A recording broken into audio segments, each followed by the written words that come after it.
Vous êtes-vous déjà demandé ce qu'un véritable espion aurait à dire sur la politique mondiale d'aujourd'hui? Eh bien, vous avez de la chance, car aujourd'hui, j'ai l'un des espions les plus performants de l'Allemagne de l'Est dans l'émission. Monsieur Rainer Rupp est né en 1945 et a grandi en Allemagne de l'Ouest, mais il a commencé à travailler pour les services de renseignement est-allemands au début des années 1970. Il a été embauché par l'OTAN en 1967 et a transmis des dizaines de milliers de documents et de plans internes de l'OTAN à l'Est. Il n'a été arrêté qu'en 1993, après la fin de la guerre froide, et a purgé une peine de prison jusqu'en 2000. Monsieur Rupp, bienvenue.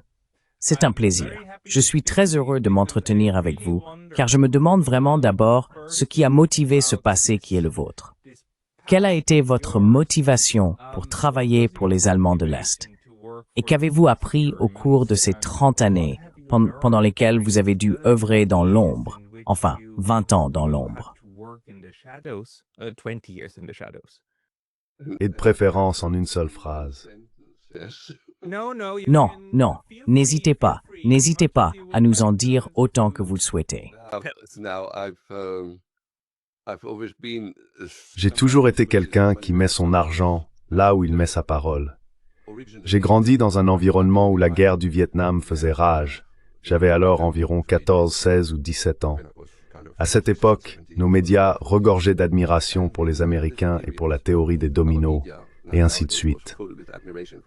Une chose qui m'est vraiment restée en tête, c'est le slogan « Berlin est défendu au Vietnam ». Berlin wird in Vietnam verteidigt.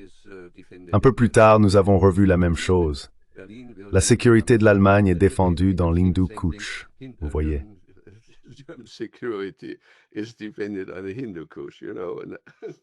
Et l'Europe est à Kiev. Oui, nous le savons. Oui, la phrase se répète. Et cela m'a vraiment marqué, et j'ai dit, pourquoi devons-nous laisser les pauvres Américains se battre là-bas tout seuls? Quand j'avais 16 ans, je savais que les Américains enrôlaient des jeunes de seulement 16 ans dans l'armée. Et j'ai écrit une lettre à l'ambassade des États-Unis à Bonn pour demander des formulaires de recrutement, parce que je voulais faire ma part. Je n'ai jamais reçu de réponse. Ou du moins, je pensais ne jamais en avoir reçu. De nombreuses années plus tard, alors que je travaillais déjà à l'OTAN, vous pouvez imaginer combien d'années plus tard, ma mère, lors d'une de mes visites à la famille, a posé une enveloppe sur la table et m'a dit « Regarde ce que j'ai retrouvé ». L'ambassade américaine avait répondu, mais ma mère avait ouvert la lettre et l'avait confisquée. Quand je suis allé à l'université, j'ai alors compris à quel point on m'avait menti.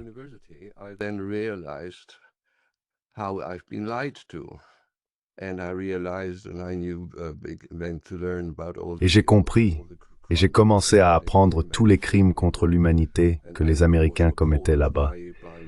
J'ai été consterné par l'excuse du général Westmoreland lorsqu'un journaliste américain lui a dit « Les mères vietnamiennes aiment aussi leurs enfants » et qu'il a répondu en substance « Non, non, non, c'est une autre culture. Vous n'avez pas à vous en soucier. » On peut encore trouver cela sur Internet, quelque chose dans ce genre, pas littéralement. Et je me suis demandé pourquoi étais-je prêt à risquer ma vie pour quelque chose comme ça. C'est ainsi qu'a commencé mon doute sur tout. En même temps, j'ai découvert les enseignements de Marx et d'Engels, car j'ai rejoint un groupe de gauche, ce qui était assez naturel quand on en arrive à ce genre de conclusion.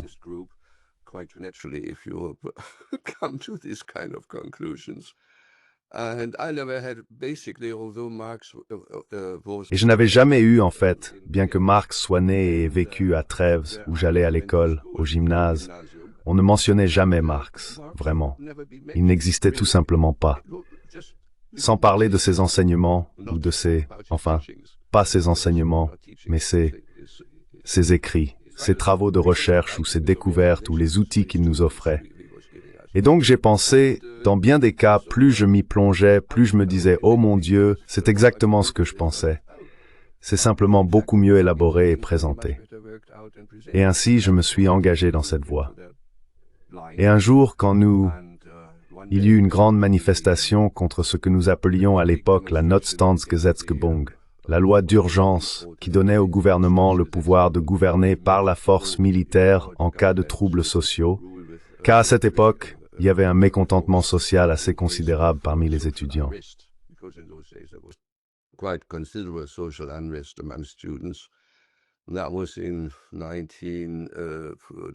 C'était en 1968, et il se trouve par un pur hasard que j'ai rencontré l'un de ces dénicheurs de talent du HVA, le service de renseignement étalement, le service de renseignement extérieur.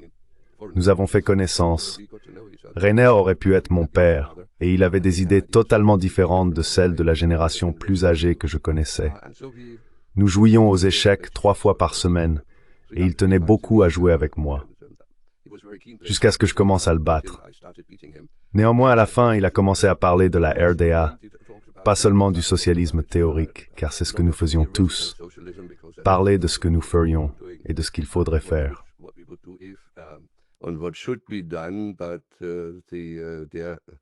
Il a parlé du communisme réellement existant, oui, à l'Est.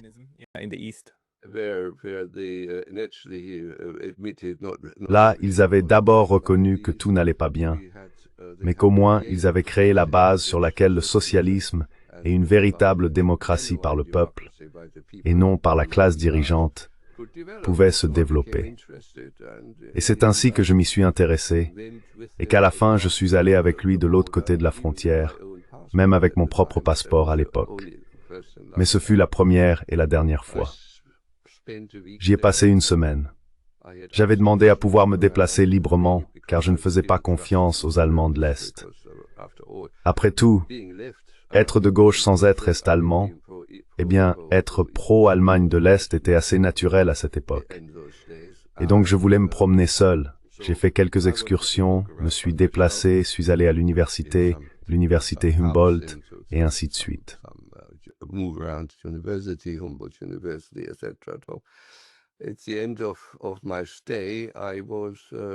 À la fin de mon séjour, eh bien, les adieux ont été, il y avait encore 3 personnes là qui me demandaient ce que je pensais de la RDA. Et j'ai dit, eh bien, je préférerais rester ici. Ne puis-je pas rester ici tout de suite?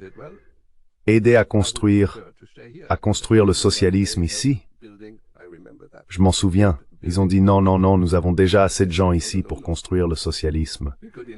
C'était aussi les jours d'enthousiasme en RDA, l'identification à la tâche et à la République. Je veux dire, il y avait une majorité dont on n'entend plus parler aujourd'hui. Et ils ont dit non, non, non. Nous avons assez de gens pour construire le socialisme, mais toi, de l'extérieur, tu pourrais aider à défendre ce que nous construisons ici.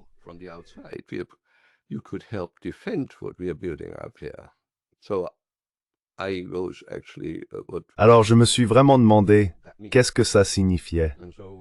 Il n'était pas venu avec un service de sécurité ou quoi que ce soit de ce genre, mais sur fond de montée du parti néofasciste allemand, le NPD à l'époque. J'étais à l'université de Mayence, juste de l'autre côté du Rhin, en face de Wiesbaden. Ils étaient entrés, je crois, avec environ 10 ou 11% des voix dans le gouvernement du Land. Et ils ont dit que c'était une évolution très dangereuse, ce avec quoi j'étais d'accord, et m'ont demandé si je ne pouvais pas les aider en assistant à certaines de ces réunions pour voir ce qui s'y passait, dans quelle direction cela allait, de quoi ils parlaient, quelles étaient leurs cibles, etc. Et je me suis dit, tiens, c'est une suggestion intéressante. C'est ainsi que tout a commencé.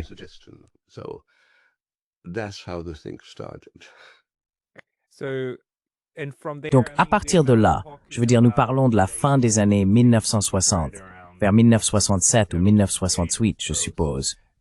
Puis tu as obtenu ton diplôme universitaire. Tu as été embauché par l'OTAN et tu étais encore en contact avec des gens de l'Est.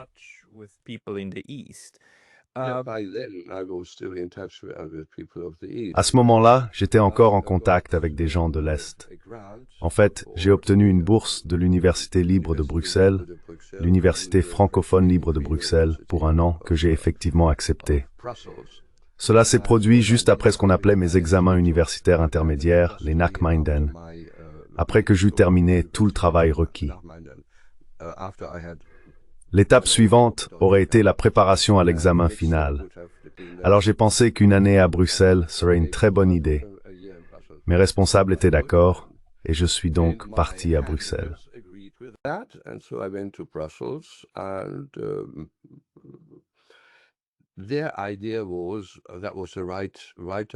Leur idée était que c'était la bonne direction à prendre, car ils pensaient que l'Union européenne finirait tôt ou tard par passer d'une simple organisation économique à une organisation politique. Ainsi, l'idée était que je m'oriente un peu dans cette direction. Je parlais déjà couramment le français, et mon anglais n'était pas mauvais, donc je me débrouillais plutôt bien. J'étais reconnu à l'université. Et j'ai rencontré à Bruxelles une charmante Anglaise qui est toujours ma femme. Enfin, nous sommes mariés depuis plus de 50 ans. À la même personne, bien sûr.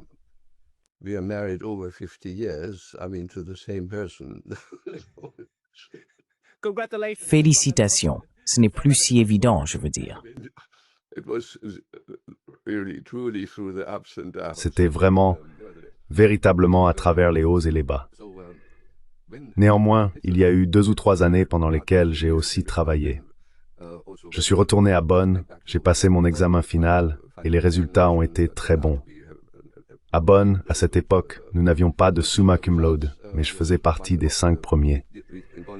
Avec les langues et tout cela, je suis ensuite retourné à Bruxelles pour chercher un emploi dans l'ULUEW. Juste à ce moment-là, malheureusement, les Britanniques ont rejoint l'UROEVERMO, donc il n'y avait pas de poste pour les nouveaux venus allemands, français ou autres. En fait, on offrait des primes de départ aux employés pour qu'ils quittent leur poste afin que les Britanniques puissent entrer.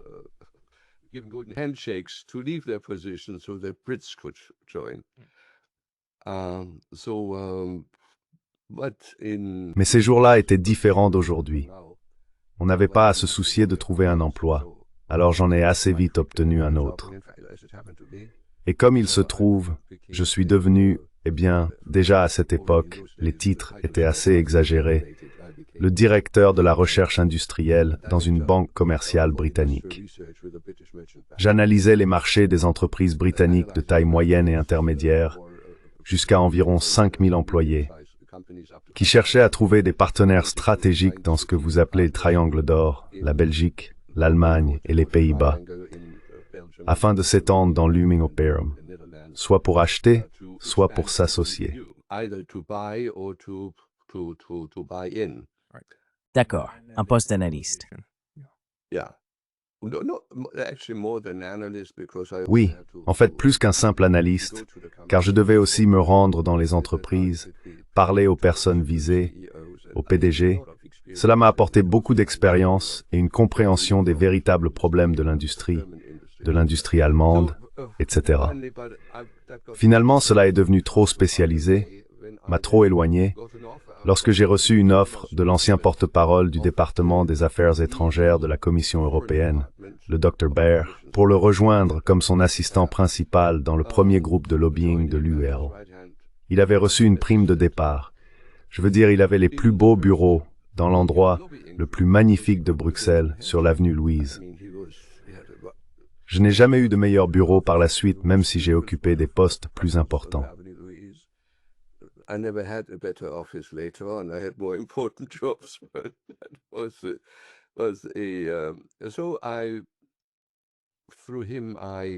C'est donc à travers lui que j'ai appris comment se pratique le lobbying, une compétence très importante pour le reste de ma vie, et comment on met les gens en relation, les organisateurs, etc. Un jour, ma femme, qui travaillait alors à la commission militaire de l'ambassade du Royaume-Uni auprès de l'OTAN, m'a dit « Oh, il y a un poste à l'OTAN qui te correspond parfaitement à tes qualités. Pourquoi ne postules-tu pas ?» Avant cela, je devais beaucoup voyager, ce qu'elle n'aimait pas. J'ai donc postulé, même si je n'en avais pas parlé à Berlin-Est. Cela a pris presque 1 an, et je me souviens encore, le 7 janvier, j'ai reçu un appel me demandant si j'étais toujours intéressé par le poste et m'invitant à venir passer quelques entretiens. Entre-temps, ils avaient effectué la vérification de sécurité habituelle, et ainsi de suite. Et moi, je venais de l'extérieur.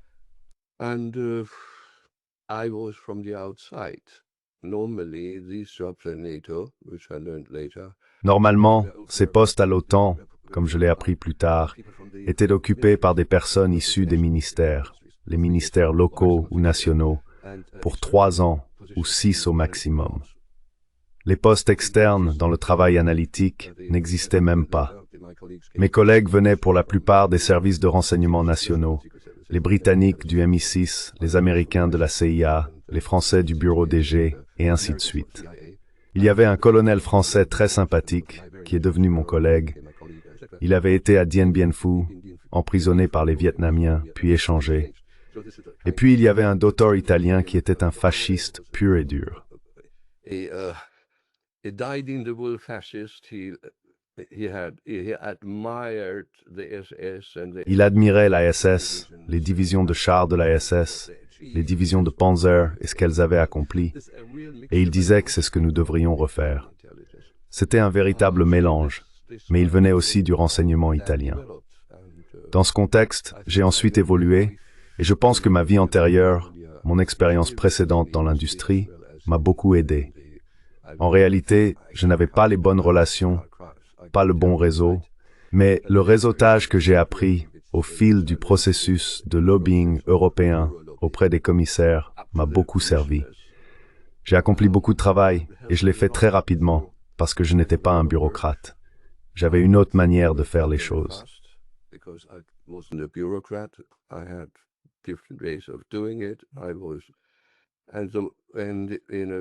Et dans une bureaucratie, plus on accomplit de travail, plus on vous en donne. Au final, mon directeur par-dessus le marché, eh bien dans les grandes bureaucraties, on a ce problème de construction d'empire. Chaque directeur veut s'approprier toute nouveauté, par exemple l'IDS ou quelque chose du genre. Oh, ça c'est pour mon département. Puis l'autre département le veut aussi, parce que c'est important. Ils aiment être sous les projecteurs, et ainsi de suite. Et moi aussi, j'avais le nez pour ce genre de choses. Ça, c'est en fait pour nous. Finalement, il a décidé que je devais recevoir tous les documents qu'il recevait, les examiner et lui indiquer ce qui serait bon pour nous ou pas.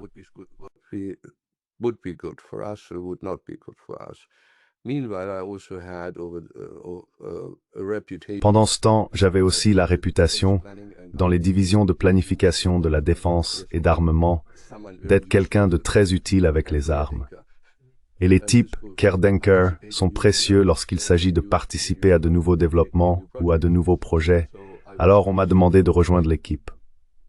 Mon collègue se plaignait toujours parce que je disais « j'ai déjà assez de travail ». Mais malgré tout, j'ai obtenu quelque chose. Même si je pouvais me débarrasser de quelque chose de moins intéressant à la place. Au final, mon collègue français, le colonel, je ne citerai pas son nom, a pris sa retraite. C'était notre spécialiste de la Chine, car l'OTAN s'intéressait aussi à la Chine. Et vous savez, l'ennemi de mon ennemi est mon ami.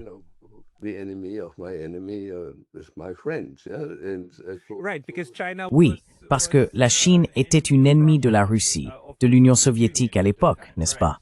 Ils avaient un conflit interne, bien sûr. C'était donc le cas, mais j'ai toujours été intéressé par la Chine.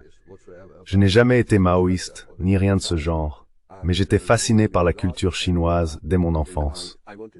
J'en savais donc déjà pas mal, et je voulais vraiment ce poste. Cela n'avait lieu que 2 fois par an, des réunions d'experts, c'est-à-dire des spécialistes issus des services nationaux de renseignement, les responsables du bureau Chine. Et pour les grands pays comme les États-Unis, il faisait aussi venir quelqu'un de la DIA, la Defense Intelligence Agency, et une personne arrivait de l'ambassade à Pékin. Donc cela dépendait vraiment.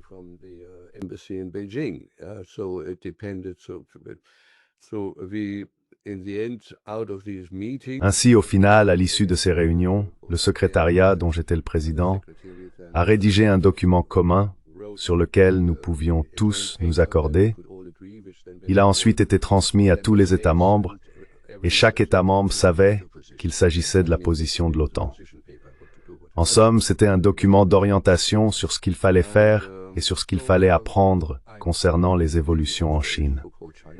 Et donc, je suis aussi, devenu un soi-disant expert de la Chine, tout en continuant à exercer toutes mes autres fonctions. Ces autres fonctions étaient bien sûr d'un intérêt extrême pour Berlin-Est et pour Moscou. À tour de rôle, j'étais, eh bien, vous savez ce qu'est un centre de situation en termes militaires, n'est-ce pas? Un quartier général? Non. Le centre de situation est un lieu qui est à peu près le même partout, simplement pas toujours de la même taille. I think it's everywhere more or less the same, only not as big. The Situation Center was a special center. Le centre de situation était une unité spéciale au sein de l'OTAN, le Saint Graal en quelque sorte, à laquelle on ne pouvait accéder qu'avec un laissez-passer spécial. Donc, ce n'était pas n'importe qui pouvait y entrer. C'était le centre de communication où convergeaient toutes les informations des dernières 24 heures. Développement militaire, politique et économique jugés importants par les pays membres et que l'OTAN devait connaître. Les rapports de renseignement, les évaluations de la DIA sur, disons, un nouveau missile de défense aérienne soviétique, et ainsi de suite, arrivaient tous au centre de situation. Et chaque matin, le groupe chargé du renseignement actuel analysait ensemble tout ce qui était parvenu. Every morning, what comes in there together. Le groupe de renseignement actuel était composé d'un président issu de la direction des affaires politiques, toujours des affaires politiques, y compris moi, et les autres étaient des experts militaires. Ils faisaient différentes évaluations de ce qui était important, puis le rapport était envoyé. Nous nous réunissions dès le matin et le rapport partait chaque jour. Comme je l'ai dit, j'assurais cette tâche à tour de rôle. Mais cette rotation signifiait aussi que j'avais chaque jour la possibilité de faire mon travail habituel au sein du groupe de contre-espionnage, ou pas. Je pouvais examiner ce qui s'était passé dans notre bibliothèque, et bien sûr, tout cela était sous surveillance.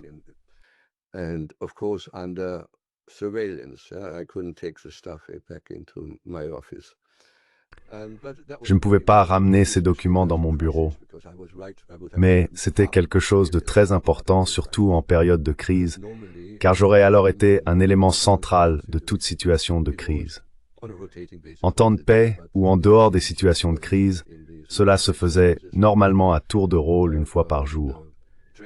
Mais par exemple, lors de ces exercices Wintex, quand nous nous entraînions à la première utilisation d'armes nucléaires contre l'Est, nous simulions sur une semaine le développement complet d'une crise. Ainsi, à la fin, la seule, entre guillemets, la seule issue possible était d'utiliser des armes nucléaires contre les Soviétiques. Dans ces jeux de planification, oui, quoi? Dans les jeux de planification, dans ces scénarios de planification, oui. L'idée derrière cela, et dans des situations comme celle-là, c'était 6 heures, 6 heures, 6 heures, était qu'il y aurait 4 personnes, comme moi, travaillant sans interruption. Après chaque quart de 4 heures, nous informions le Conseil de planification de la défense de l'OTAN, le DPC, qui était composé des ambassadeurs de l'OTAN. Il restait près du téléphone, connecté en temps réel à quelqu'un représentant le chef d'État en Allemagne. Pas nécessairement le chef d'État lui-même, mais son représentant à Bonn, dans le bunker nucléaire de l'Ahrtal.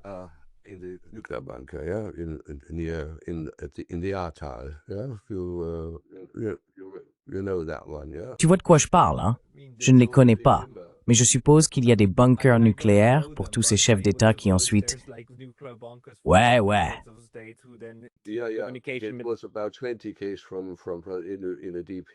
Il s'agissait d'une vingtaine de cas dans une colline isolée. Et Willy Wimmer, qui était, eh bien, pendant une partie de cette période, membre de la CDU, et pendant une autre, secrétaire d'État parlementaire à la Défense. Il représentait le ministre de la Défense dans l'un de ces exercices. En fait, c'était le dernier exercice au cours duquel, pour la première fois, les Allemands avaient empêché les planificateurs américains de le mener à bien. Dans ce dernier exercice, qui se déroulait déjà après 1985, ils étaient censés lancer 2 armes nucléaires sur l'Allemagne de l'Est, l'une sur Dresde et l'autre près de la frontière polonaise. Et Willy Wimmer a interrompu l'exercice, la participation allemande à l'exercice, et a déclaré non, nous ne participerons pas à cela. C'était en réalité un homme très courageux. Je suis toujours en contact avec lui car nous avons perçu ce genre de situation sous le même angle. En même temps, cela montre à quel point la situation était importante, aussi bien pour l'Est que pour les périodes de crise.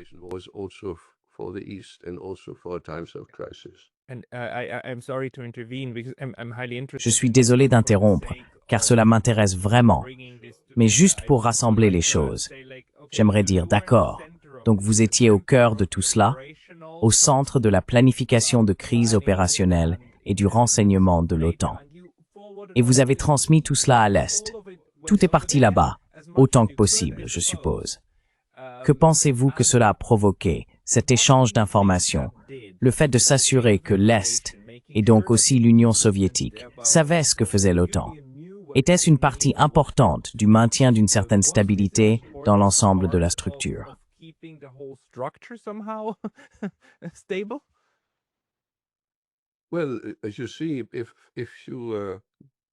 Eh bien, comme vous le voyez, par exemple, toute la planification de la défense de l'OTAN passait également par mon bureau. La planification de la défense avancée pour une période allant jusqu'à 5, voire 10 ans, qui était mise à jour chaque année dans un processus très vaste et lourd. Tout cela passait par mon bureau et en gros finissait là-bas. Et une fois, ils se sont même vantés d'avoir les résultats finaux sur leur table avant les ministres de l'OTAN.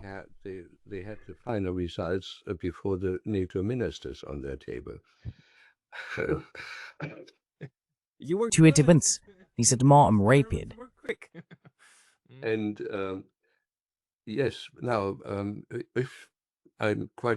Oui. Maintenant, je suis presque sûr que vous connaissez la théorie des jeux. Si j'ai un jeu de cartes et que je connais le vôtre, dans une vraie partie sérieuse, vous pouvez faire ce que vous voulez, vous perdez. La question est, ai-je fait cela pour que l'Est gagne une guerre? Non. Le fait est que, et je l'ai vu de mes propres yeux, dans l'un des documents les plus secrets et les plus importants de l'histoire, le document le plus secret de l'OTAN, le comité militaire 161. C'était la mise à jour annuelle des résultats de plus de 40 sous-comités examinant tous les aspects de la défense, et c'était une pile de documents comme ça.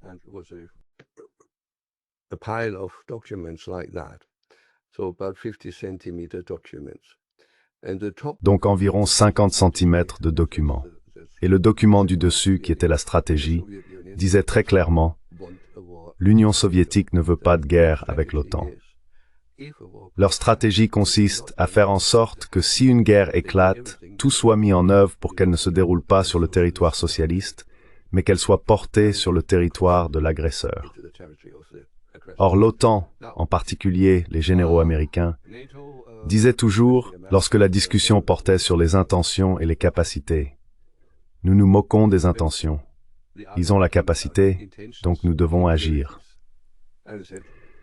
Si l'on regarde alors ce qu'il y a derrière tout cela, c'était eux les agressifs, et nous n'étions pas dans une posture défensive.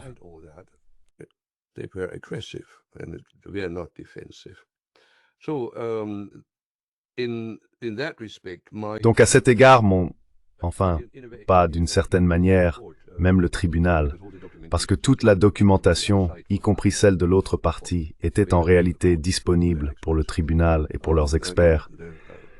Même eux m'ont en quelque sorte accordé quelques points supplémentaires et ont réduit la peine de la réclusion à perpétuité à 12 ans.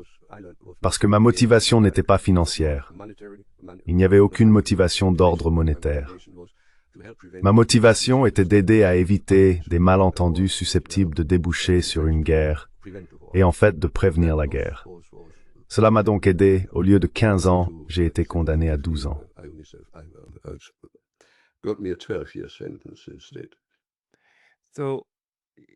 Désolé, nous devons encore interrompre, mais prenez tout cela en considération. Je veux dire, la guerre froide s'est terminée. Et elle s'est terminée avec succès, dans le sens où elle ne s'est pas achevée par une guerre ouverte. Elle s'est en fait conclue par une résolution pacifique. Et comme Jack Matlock, l'ancien ambassadeur des États-Unis auprès de l'Union soviétique, ne cesse de le répéter, Elle s'est terminée parce que les deux parties ont convenu qu'elle devait se terminer. Cette compréhension a également permis de maintenir la sécurité de l'Europe. Maintenant, en avançant, regardez comment l'OTAN agit et se comporte aujourd'hui. Et regardez la Russie, la position dans laquelle se trouve la Russie, et les anciens messages et signaux concernant l'Ukraine, à nouveau présentés comme la défense de l'Europe en Ukraine. Quelle est votre évaluation de la situation actuelle? What is your assessment of the current moment? It hasn't changed. The attitude and the Ça n'a pas changé. of NATO Les attitudes et le comportement de l'OTAN n'ont pas changé. Je veux dire, ils poussent, ils provoquent, ils poussent pour inciter les Russes à réagir. to trigger the Russians to react. Pour les provoquer. And to provoke. And when the Russians Provoquer. Et quand les Russes réagissent, alors créer une exagération morale. Oui, regardez, nous sommes sur la défensive. Nous avançons jusqu'à votre porte avec toutes nos armes parce que nous sommes gentils. Faites-nous confiance, d'accord? Oui, après ce qu'ils ont fait en Yougoslavie, hein? Faites-nous confiance. En Europe, non, je veux dire, c'était pareil avant, seulement fait de manière beaucoup plus habile.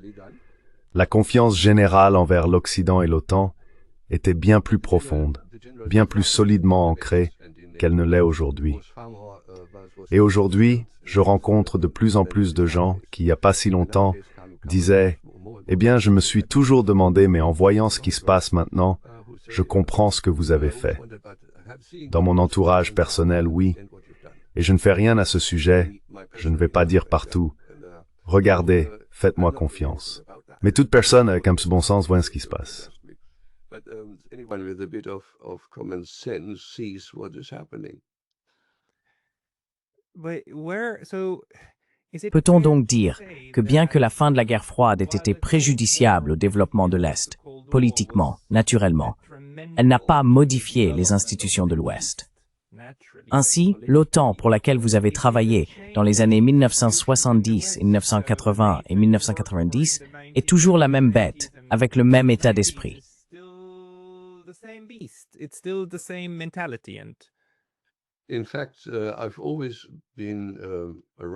En fait, j'ai toujours rédigé des articles avec l'autorisation du secrétaire général ou du chef de l'information, également pour la NATO Review, qui était le magazine interne diffusé dans les ambassades des pays de l'OTAN, et ainsi de suite. Et après la chute du mur, lorsque le FMI est entré en Russie pour aider sur le plan financier, le représentant de la Chambre de commerce autrichienne, la Handelskammer, le commerce et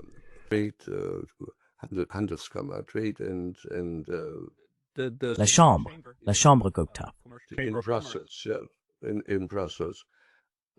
à Bruxelles, oui, à Bruxelles. Quelqu'un que je connaissais depuis des lustres m'a dit « Pourquoi ne pas écrire un article sur cet aspect ?» Et il a été publié dans leur magazine, hebdomadaire, ou peut-être mensuel, je crois. Il faudrait que je vérifie en bas. Je l'ai écrit parce que les Autrichiens voulaient maintenir le pouvoir d'achat de l'Union soviétique, le pouvoir d'achat de l'Est. Ils voulaient faire des affaires avec eux, ils ne voulaient pas les dépouiller. C'est une approche complètement différente. Et j'ai souligné, je me souviens de cette phrase comme d'un sous-titre, que pour chaque 10 milliards de dollars que le FMI accorde à l'Union soviétique, le gouvernement soviétique détruit 100 milliards d'actifs à travers ses soi-disant politiques de réforme, les réformes de choc et effroi.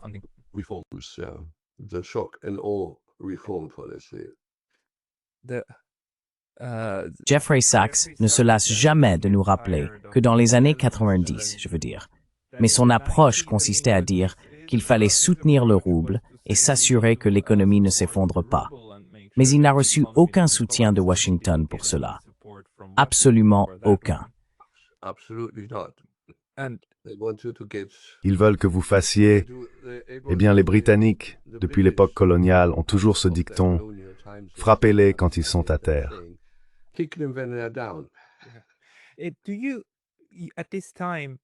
À cette époque, tu te souviens, tant de promesses avaient été faites, surtout à propos de l'unification des deux Allemagnes.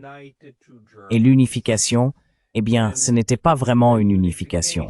C'était plutôt l'Allemagne de l'Ouest qui prenait le contrôle de l'Allemagne de l'Est. Mais tant de promesses avaient été faites. As-tu déjà entendu, dans ces discussions, des planificateurs de l'OTAN dire quelque chose comme « Oui, une fois que ce sera fait, ou une fois que nous les aurons rejoints, nous passerons aux Russes ». Je veux dire, la Russie était-elle la prochaine? Était-ce réellement un plan, ou est-ce quelque chose qui a simplement semblé émerger plus tard? I think that was opportunism. Je pense que c'était de l'opportunisme. On peut le faire, faisons-le, né de la situation, du chaos en Russie. Maintenant, il y a peut-être eu... Je n'ai jamais vu de plan à ce sujet. À part cela, à partir de juillet 93, j'étais derrière les barreaux, et donc, mes possibilités de rester informé, du moins pendant un certain temps, étaient assez limitées. Néanmoins, je me souviens d'un Lord, oui, Lord Ritsdale, c'était son nom. Cela ne me dérange pas de le mentionner. Il est probablement mort aujourd'hui, car il était plus âgé que moi, et j'ai déjà 80 ans. Donc, Lord Ritsdale faisait partie du groupe britannique, qui s'était réuni à une époque avec d'autres membres des groupes parlementaires de l'Assemblée de l'Atlantique Nord. Vous savez ce qu'est l'Assemblée de l'Atlantique Nord. So, you know what the North Atlantic Assembly is. It was NATO was trying to give itself L'OTAN essayait de se donner une sorte de manteau de détermination démocratique et cool. Il y avait donc l'Assemblée de l'Atlantique Nord, où des membres sélectionnés des parlements nationaux représentaient leur pays. Lord Ritsdale, qui était membre de la Chambre haute, m'a dit, enfin, je devrais préciser, qu'il tenait des réunions 2 fois par an, toujours dans des endroits très agréables, très conviviaux, luxueux, avec une excellente cuisine, vraiment partout dans les pays de l'OTAN. Alors, lorsque le secrétaire général m'a demandé d'aller leur parler, je n'ai pas refusé. Je suis devenu une sorte d'orateur presque annuel ou semi-annuel à l'une de ces conférences, Lord Ritsdale.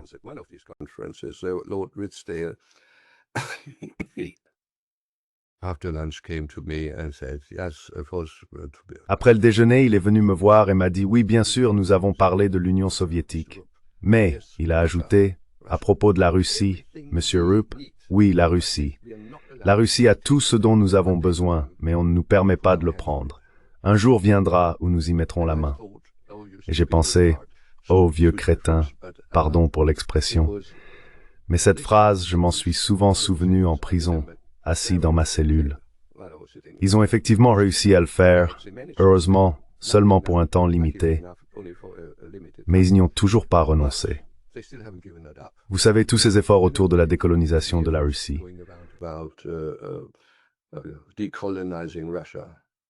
Ouais, c'est une phrase stupide, mais ouais. Oui, et même Kalash le réclame. L'Empire colonial.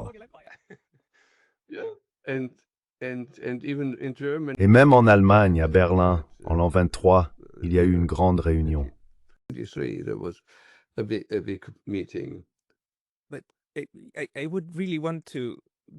Mais j'aimerais vraiment avoir ton avis là-dessus.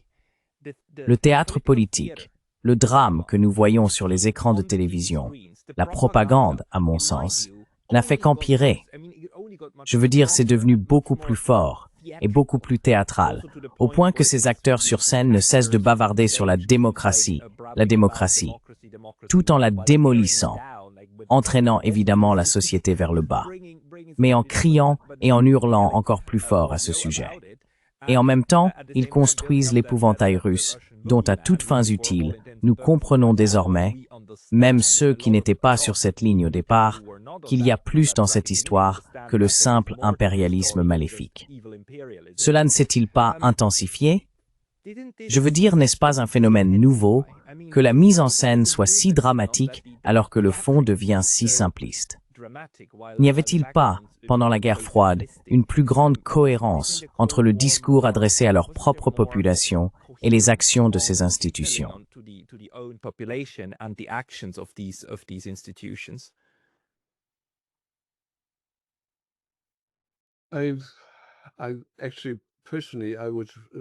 En réalité, personnellement, je penserais que c'est tout le contraire. Pendant la guerre froide, ils n'avaient pas beaucoup de mal à convaincre leur population, sauf vers la fin. Ronald Reagan leur a inspiré une peur bleue, lui et ses va-t-en-guerre, avec le déploiement des Pershing II et des missiles de croisière, et ainsi de suite. Puis les choses ont évolué. Mais on ne voit plus cette peur de Dieu, ni cette peur de la fin du monde. Je veux dire, vous devez comprendre. J'ai vécu cette période et c'est vraiment comme dans une tragédie grecque. L'inévitabilité de la folie. Cela avance inexorablement. Et comme vous le savez, il ne s'agit pas seulement de votre propre mort, ni seulement de votre famille. C'est chaque nation qui est anéantie. Je pense que cela donnait aux gens un sentiment complètement différent. À l'époque, la classe dirigeante avait de réels problèmes à reculer, et elle a été aidée par les Russes, par la flexibilité des Russes.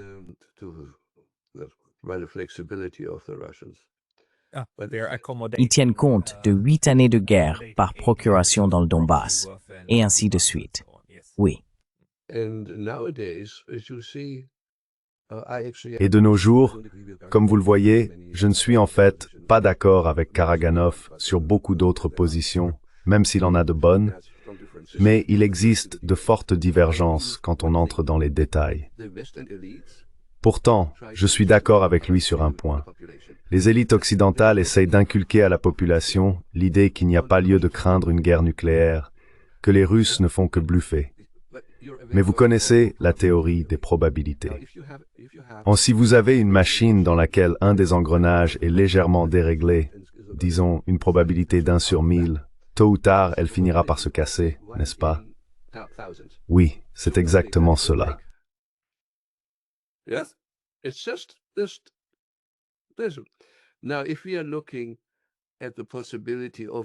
Maintenant, si nous envisageons la possibilité de glisser sur cette pente glissante du bellicisme politique, de tomber dans une situation qui pourrait se terminer par une guerre nucléaire, pas une grande guerre nucléaire, mais avec l'utilisation d'armes nucléaires, disons-le ainsi, pour commencer, quelle en est la probabilité? La probabilité dépend de divers facteurs qui entrent en jeu et de la durée pendant laquelle chacun d'eux est censé durer. Et si l'on additionne tout cela, en attribuant à chaque facteur une certaine vraisemblance, c'est-à-dire une probabilité, alors cela devient vraiment dangereux. Je peux vous montrer un cas concret où j'étais particulièrement inquiet. Je crois que c'était en août ou septembre 2022. Après l'opération spéciale russe, les Américains ont déployé 5000 Screaming Eagles en Europe de l'Est.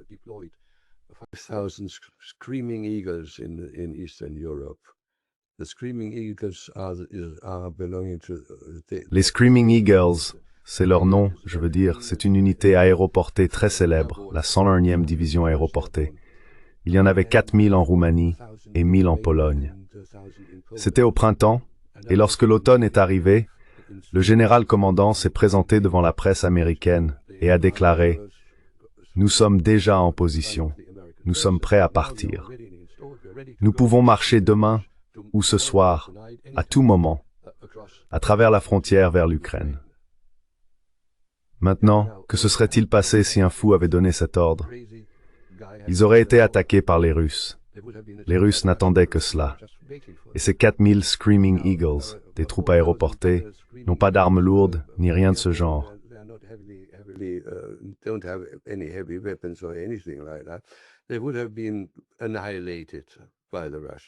Ils auraient été anéantis par les Russes. Alors que se serait-il passé?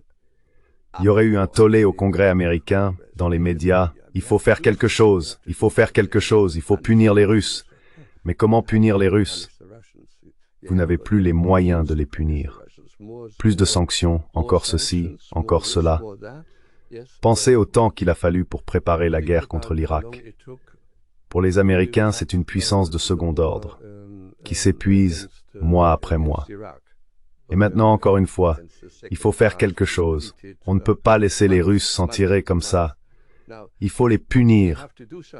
Et nous sommes les plus forts. Nous avons les meilleures armes nucléaires.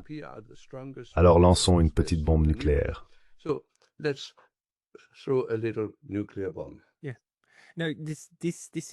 Oui. Maintenant, cette situation est extrêmement dangereuse. Mais en même temps, nous avons en fait vu comment, il me semble, pendant 3 ans et demi, la stratégie principale, faire de l'Ukraine une guerre par procuration, ou une guerre d'application, ou une guerre de coalition menée en Ukraine contre la Russie, a été défendue, en réalité. Vous vous souvenez de cet épisode où un missile ukrainien, un missile égaré, a tué 2 agriculteurs polonais, et les Ukrainiens criaient que c'était les Russes. C'est la première fois que l'OTAN s'est vraiment fâché contre M. Zelensky et lui a dit « Tais-toi, tais-toi ». Parce que si cela passe, alors nous devons aller nous battre, et nous ne le voulons pas. Alors tais-toi et continue de te battre. Et ils ont maintenu cette position. Heureusement, il reste encore quelques esprits lucides, pas seulement Kiesewetter et quelques autres. Les principaux va-t-en-guerre en Allemagne, oui. Donc, la rhétorique publique et la planification opérationnelle réelle sont évidemment 2 choses différentes, n'est-ce pas?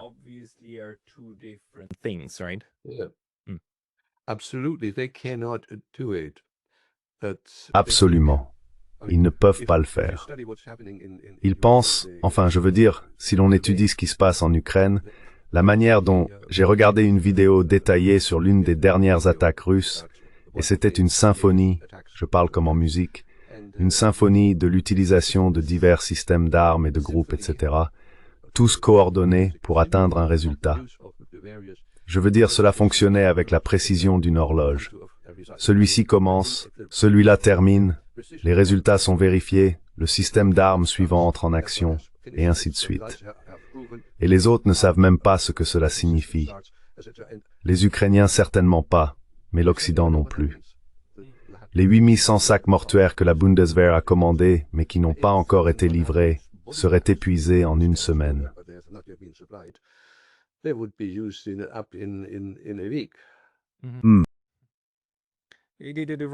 Les Russes sont extrêmement, je veux dire, leurs capacités militaires sont à tout prendre, la preuve qu'ils sont très avancés, tandis que les Européens continuent d'affirmer le contraire.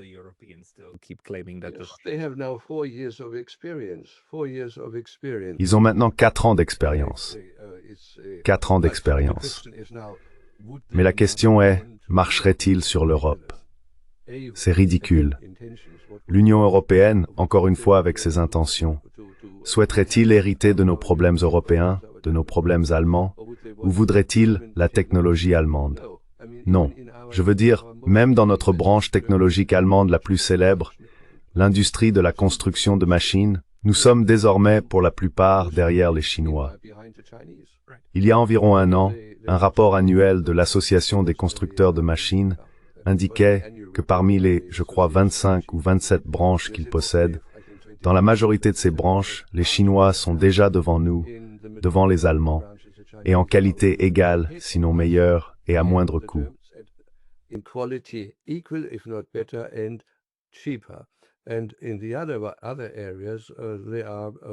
Et dans les autres domaines, ils rattrapent rapidement leur retard. Et maintenant, on se demande pourquoi notre industrie d'exportation ne fonctionne plus. Maintenant, en parlant des Russes, pourquoi viendraient-ils? Que voudraient-ils ici?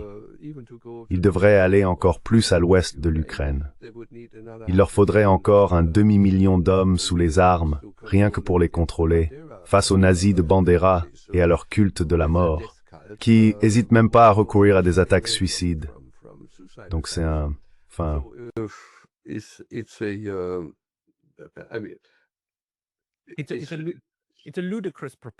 C'est une proposition absurde. C'est une idée absurde, mais c'est l'argument numéro 1 que les va-t-en-guerre utilisent pour justifier la nécessité d'une escalade encore plus grande en Europe de l'Ouest et d'une guerre totale contre la Russie. Cependant, à en juger par ce que nous venons de dire, la planification opérationnelle de l'OTAN n'inclut probablement pas ce scénario, n'est-ce pas?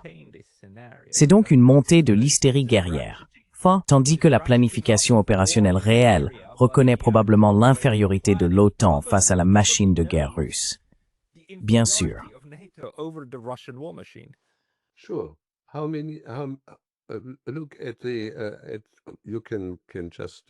Tu peux simplement aller à l'Institut suédois, comment s'appelle-t-il déjà, le CIPRI, pour savoir quelle est la force de combat de l'armée britannique. Je veux dire, combien pourrait réellement être déployé en Ukraine? Quelques dizaines de milliers? Si c'était un maximum de 20 000, ils seraient tous engloutis. Then they would be all eaten up. Yeah. So, Oui. Donc selon vous, pardon, deux questions. D'abord, qu'est-ce que cela nous dit sur la direction que les Européens, en particulier, sont susceptibles de prendre, ou sur celle que l'alliance de l'OTAN est susceptible de suivre? Et ensuite, y a-t-il quelque chose dont nous n'avons pas encore parlé et que vous jugez extrêmement important pour bien comprendre la situation actuelle? Understand the current situation correctly. I think to understand the current situation. Je pense que, pour comprendre correctement la situation actuelle, que l'on parle de la situation militaire ou de celle des élites occidentales, il faut se demander pourquoi elles restent soudées de manière si acharnée et prennent des décisions qui sont en réalité les pires pour leur propre population. C'est tout de même un phénomène étonnant, non? Oui, ça l'est. J'étudie cela depuis un certain temps, et en fait, cela remonte au nouvel ordre mondial instauré sous Bush père en 1989-90. Mais je pense que ça prendrait trop de temps à expliquer maintenant.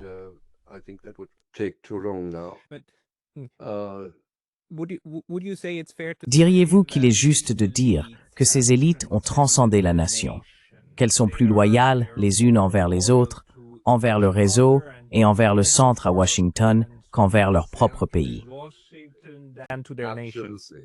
Absolutely, because they are in order. Absolument, parce qu'ils sont disciplinés. C'est très clair pour eux.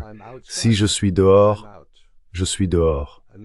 Je ne suis pas seulement dehors, je suis dehors financièrement, en termes de prestige, de tout. Mais il faut se souvenir que même deux présidents de l'Allemagne ont dû démissionner parce qu'ils ont dit les mauvaises choses. Köhler, Got out because they said the wrong things. Köhler? Oui, et je me souviens plus, mais le deuxième, c'était celui avec la dissertation. He was the deputy head of the IMF, and he became il était le directeur adjoint du FMI, et il est devenu, eh bien, il a obtenu la plus haute fonction en Allemagne, celle de Bundespräsident. Il n'a pas beaucoup de pouvoir, mais c'est la position la plus élevée du pays. Et il a obtenu ce poste en plein cœur de la crise bancaire et financière. 2008, hein? 2008, huh? 2008, 2009, 2008, 2009 et les années suivantes. Et qu'a-t-il dit? Il a parlé des monstres du système financier, les monstres du système financier. Et lui, cela n'a pas pris longtemps, il est parti. Et l'autre, vous connaissez l'autre?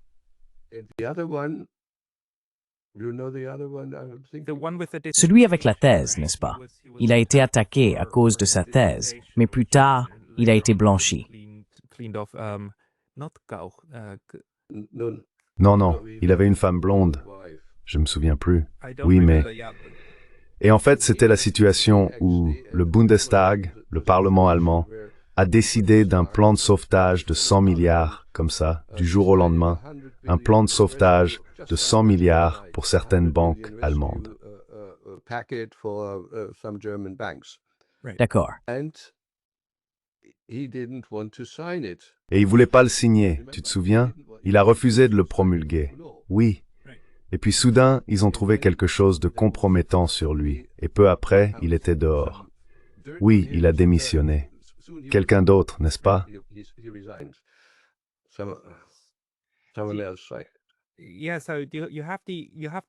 Oui, donc vous avez les bonnes élites aux bons endroits. Loyales, non pas à la nation, mais à un projet plus vaste. Certains appellent cela le mondialisme, d'autres simplement l'impérialisme américain. Et c'est là la trahison. Mais d'un autre côté, il y a toujours le bras opérationnel, l'OTAN, qui s'étend désormais directement dans l'Union européenne à travers ses réunions ministérielles conjointes, et ainsi de suite. J'ai eu Évariste Bartolo, ancien ministre des Affaires étrangères de Malte, qui m'a expliqué comment cela fonctionne. Comment les ministres des Affaires étrangères se réunissent d'abord dans un organe de l'OTAN, puis, environ 2 heures plus tard, se retrouve dans l'UMOL avec le même ordre du jour. Nous avons donc toujours le bras opérationnel de cette monstruosité. Mais ce bras opérationnel semble être le plus rationnel, essayant de contenir la guerre à l'intérieur de l'Ukraine. Alors, où cela mène-t-il? Parce que ce monstre est toujours là. Mais à mon avis, il n'est plus très stable. Je veux dire, la situation politique joue désormais contre cet arrangement.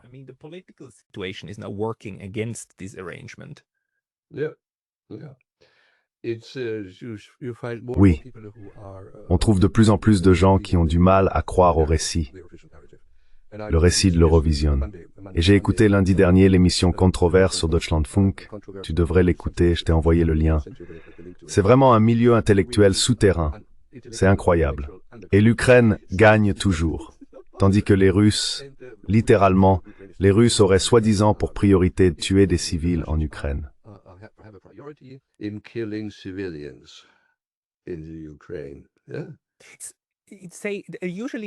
D'habitude, cela vient des mêmes personnes qui nous disent qu'Israël protège chaque vie palestinienne.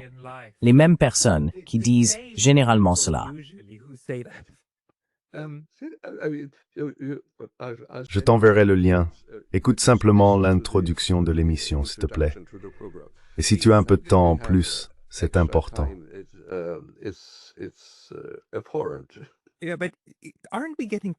Oui, mais est-ce qu'on ne se rapproche pas de plus en plus de ce point, tu vois? L'Union soviétique, à la fin, avait un gros problème. Le discours public ne correspondait plus aux réalités économiques que les gens constataient. Et c'est exactement ce que traverse l'Europe en ce moment. À un moment donné, il faudra bien un Gorbatchev européen.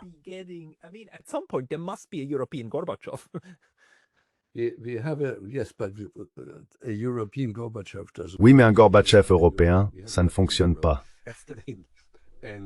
Nous n'avons pas d'Europe. C'est bien là le problème. Mais ce serait déjà suffisant si nous avions une sorte de Gorbatchev européen dans l'un des grands pays comme la France. Parce que si l'un d'eux part réellement et montre la voie de la sortie, les autres n'auront plus vraiment les moyens de tenir la ligne. Et peut-être le Royaume-Uni, Sunak arrive clairement en fin de parcours et il est maintenant moins apprécié des Britanniques que Liz Truss.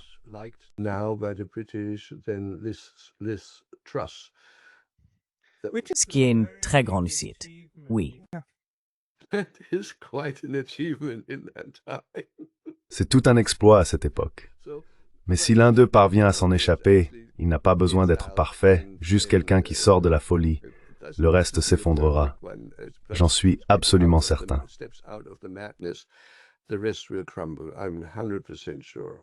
Pensez-vous que l'OTAN survivra encore 70 ans?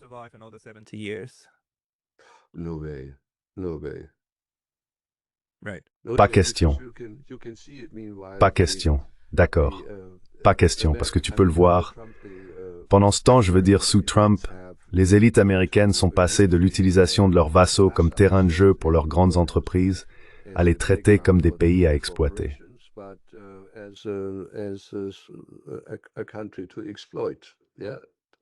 Ouais, les Tunisiens, ils sont Ranias Divisa.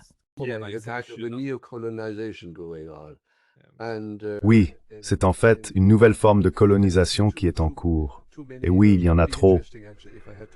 Ce serait intéressant, en fait, si j'avais le temps ou si j'étais professeur, je demanderais à mes étudiants de faire une matrice des pays de l'OTAN et de leur position sur les différentes crises ou questions.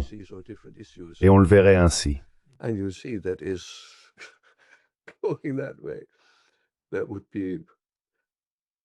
Ce serait, oui, à un certain moment. À un certain moment, la cohérence se désintégrera. On peut le voir avec la Hongrie, on peut le voir avec la Slovaquie, et cela ne fera qu'augmenter. La crainte est bien sûr que cela provoque ensuite une sorte de réaction de panique parmi les élites qui détiennent réellement le pouvoir sur l'appareil opérationnel.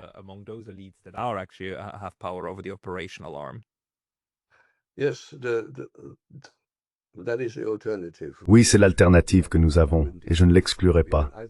Cela ne peut pas durer. Nous allons soit vers un véritable État autoritaire, soit revenir à un peu de bon sens, revenir à un État bourgeois ordinaire, et j'en serais déjà heureux. Il n'est pas nécessaire que ce soit une démocratie socialiste. Revenir à une démocratie bourgeoise, j'en serais déjà très heureux. Back to a bourgeois democracy, I'd be very, very happy. Just not a fascist. Juste pas un super État fasciste et kleptocratique. Mais bon, Rainer Rupp, nous n'avons même pas encore beaucoup abordé la question de l'économie. Mais j'espère avoir l'occasion de vous reparler quand l'opportunité se présentera. En général, je demande aux invités à la fin de l'émission où ils publient leurs travaux, mais vous avez dit que vos écrits se trouvent un peu partout. Y a-t-il un endroit que vous aimeriez partager avec nous? Un lieu que vous recommanderiez aux gens pour aller lire?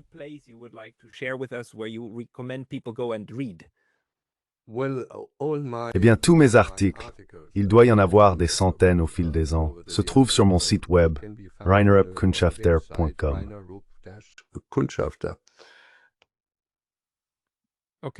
D'accord, je vais le chercher et le mettre dans la boîte de description de cette vidéo. Rainer Rupp, merci beaucoup pour votre temps aujourd'hui. Ce fut un plaisir. Au revoir.